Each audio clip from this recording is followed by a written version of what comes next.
युवा दोस्तों, बसंत गुरु जी का प्रणाम। आपको सफलता क्यों नहीं मिलती? सफलता तो मिलती है, पर मनचाही सफलता नहीं मिलती। अब मन में क्या आपने ठीक से चाह उत्पन्न की थी कि मनचाही सफलता मिलेगा कि नहीं मिलेगा? आपको कोई सफलता मिला, पर आप निराश हो जाते हैं कि भैया मुझको तो इससे ज़्यादा का बेनिफिट होना था। लेकिन चाहते क्या? क्या गहराई से चाहत आपने किया था? एक लैला मजनू से पूछिए, एक हीर रांझा से पूछिए, एक लवर से पूछिए, एक प्रेमी के जोड़ा से पूछिए, अरे तुलसीदास से पूछ लीजिए कि जब वह अपने रत्ना होली से जब मिलने के लिए, जब अपनी अर्धांगिनी से मिलने के लिए, जब रात में गरजते बरसते पानी में वो निकल पड़ा और उफनते हुए नदी में उसको एक मुर्दा नहीं दिखाई दिया, मुर्दा नहीं दिखाई दिया, उसको नाव दिखाई देने लगा, सांप नहीं दिखाई दिया, रस्सी दिखाई देने लगा और पहुंच गया। ये चाहत, इतनी गंभीर चाहत था उनके भीतर में। और पत्नी जैसे उसे उलाहना मिल गया, अरे जितना मुझको इस हाड़ मांस को चाहते हो तुलसी, यदि तुम ईश्वर को इतना ही चाह लो तो तुम्हारा मुक्ति हो जाएगा। और मित्र तुलसीदास ने उसी गति से उसने अपने चाहत की दिशा बदल दी, क्योंकि वो चाहना जानता था, वो प्रेम करना जानता था, वो डूबना जानता था। उसके मन के अंदर में बात आ गया तो 100% करना जानता था। इसीलिए गोस्वामी तुलसीदास जी फिर महान गोस्वामी तुलसीदास जी बन गए। आपने नहीं सुना क्या अंगुलीमाल के किस्सा? वो चाहत से लोगों को लूटा करते थे, उनकी गहराई था उस पर। वो 100% लोगों को लूट लिया करते थे, बदमाशी कर लिया करते थे। गौतम बुद्ध ने उनकी दिशा बदल दी। उसकी चाहत था, पर उसकी चाहत की दिशा उन्होंने बदल दी, बन गए महान आत्मा, महान गए। चाणक्य को उलाहना मिला राजा से।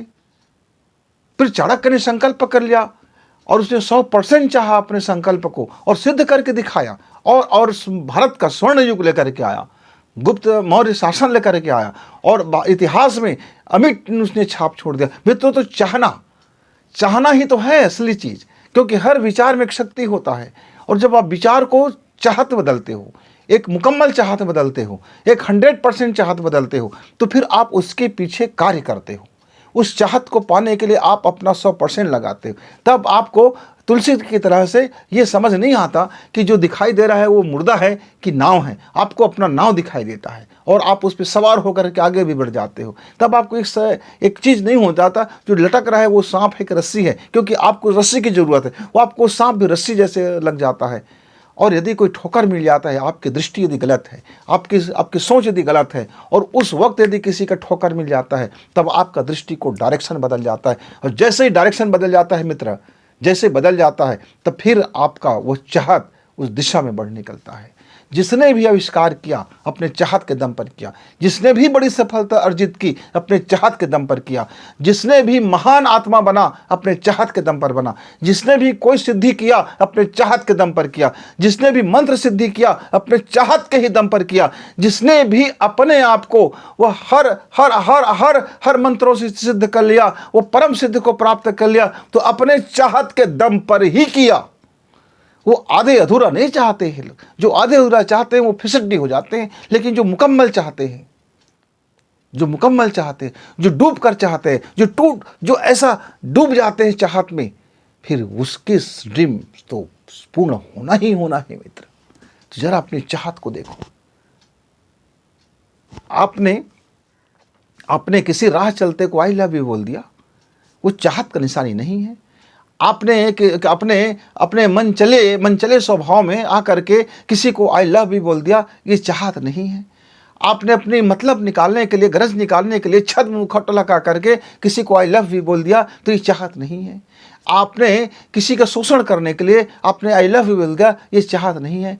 चाहत मुंह से नहीं आता, चाहत तो प्रकट होता है, सांसों से प्रकट होता है, एनर्जी से प्रकट होता है, आभा मंडल से प्रकट होता है, हमारे वाइब्रेशन से प्रकट होता है। बोलने की कतई जरूरत नहीं होता है। जब चाह उमड़ता है, तब जैसे बदली काली घटा घिर जाती है, तो किसी को बोलने की जरूरत नहीं पड़ता कि काली घटा आएगा है क्या। वो काली घट आता है तो और लोग डर जाते, कितना बरस जाएगा। लेकिन कई बार वर्षा हो जाता है, घटा बाद में दिखता है, वर्षा हो जाता है। क्या वर्षा हुआ तो घटा नहीं था? बिना घटा का कोई वर्षा हो नहीं सकता। बस ये है कि कोई दिखता है और कोई सीधा सीधा बरस जाता है। तो अपनी अपनी चाहत की कैटेगरी है मित्र। तो मेरे युवा साथी, सही समय पर और सही तरीके से और सही मेहनत करते हुए यदि आप कोई स्वप्न देखते हैं, यदि आप कोई ड्रीम देखते हैं, यदि आप कोई गोल बनाते हैं और उसको पाने के लिए लग जाते हैं, लगने से पहले आप उसको शिद्दत से महसूस करते हैं, अपने ड्रीम को खुली आंखों से महसूस करते हैं, देखते हैं, उसमें जीवन जीते हैं, क्या अद्भुत है, मेरे स्वप्न पूर्ण हो गया, और धन्यवाद से भरते हैं और खुशी आता है और लग जाते हैं। बाधाएं तो आएगी। मेरे एक मित्र है, वो बहुत रोता है।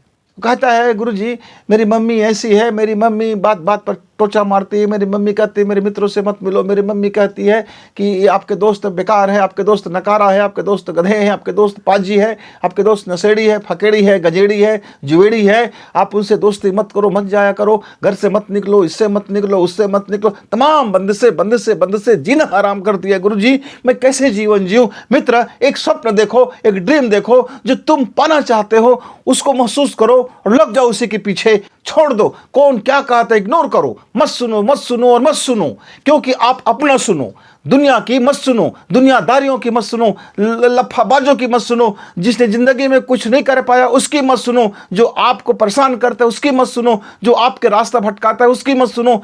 आप अपने अलावा और किसी की मत सुनो, लेकिन आप अपने को ठीक से पहले सुन लो, आप अपने ड्रीम को ठीक से पहले देख लो, आप अपने कार्य को ठीक से पहले परख लो, और आप अपने चाहत को ठीक से समझ लो, और उसके बाद सिर्फ अपनी अंतरात्मा की सुनो, अपनी मस्तिष्क की सुनो, अपने बुद्धि की सुनो, अपनी अनुभव की सुनो। और सुनो, आपको लगता है कि कोई व्यक्ति आपसे आगे चल रहा है, कोई व्यक्ति आपके ही मार्ग का साथी है, कोई आपका उससे मिल सकता है, तो उनकी सुनो।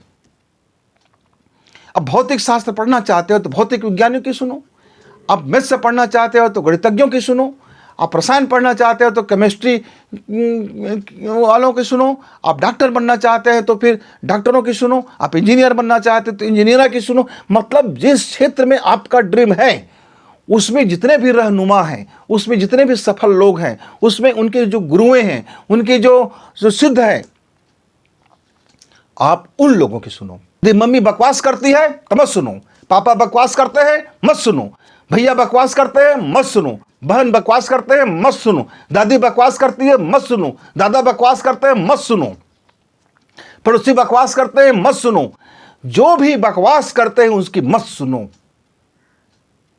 उसमें आपका कल्याण नहीं छिपा है। अंदर से साहस करो, अंदर से, और अपने चाहत को पाने के लिए लग जाओ मेरे मित्र। तुम दुनिया में इतिहास रचोगे, तुम शक्तिशाली हो, तुम अपने सामर्थ्य को पहचानो। तुम्हारे भीतर में अदम्य शक्ति यदि है तो अपने गोल को पाने के लिए अपने भीतर का प्रेम जगाओ, अपने चाहत को पाने के लिए लग जाओ। देखो तो सही, जब आप लग जाओगे तो हर बाधा को आप ऐसे ही धक्का मारते हुए, धक्याते हुए आप अपने रास्ता चल निकलोगे। तो मेरे मित्र, अपने स्वप्न को महसूस करो, देखो ड्रीम को, और उस रास्ते पर चल पड़ो। तो बिना कोई शंका किए, एक मजबूत विश्वास के साथ, क्योंकि एक सच्चाई समझ लो, आपका हर विचार एक शक्ति उत्पन्न करता है। यदि आप डरते हो तो उस डर के नकारात्मक शक्ति से आप नीचे उतर आते हो। यदि आप रोते हो तो उस रोने की जो शक्ति से आप अपने आप को और कमजोर कर लेते हो। चीखते हो तो आपकी शक्ति नष्ट होता आता है, क्योंकि शक्ति है, चीखना भी एक शक्ति है, रोना भी एक शक्ति है, क्योंकि उसका आप दुरुपयोग हो रहा है, मिसयूज हो रहा है, और वो नकारात्मक जा रहा है। आपके जेब में 100 रुपए है, पर आपने 200 खर्चा कर दिया, तो 100 रुपए का आपका उधार हो गया ना। आपने अपनी चाहत की, आपने अपना प्रेम दिखाया, आप अपने गोल की तरफ आगे बढ़े थे, आप अपने पढ़ाई की तरफ आगे बढ़ रहे थे, आप अपने लक्ष्य की तरफ आगे बढ़ रहे थे, लेकिन आपने दोगुना पैर उलट गया, फिर पीछे आ गए, धक्का खा के आ गए। तो आप कहोगे मैं तो आगे नहीं बढ़ रहा हूँ गुरुजी। कैसे बढ़ोगे? केकड़ा 4 कदम ऊपर उठता है, 6 कदम नीचे आ जाता है, तो वो कभी जा ही नहीं सकता। 4 कदम भी ऊपर जाता है, फिर 4 कदम लौट जाता है, तो फिर वही को वहीं आ जाता है।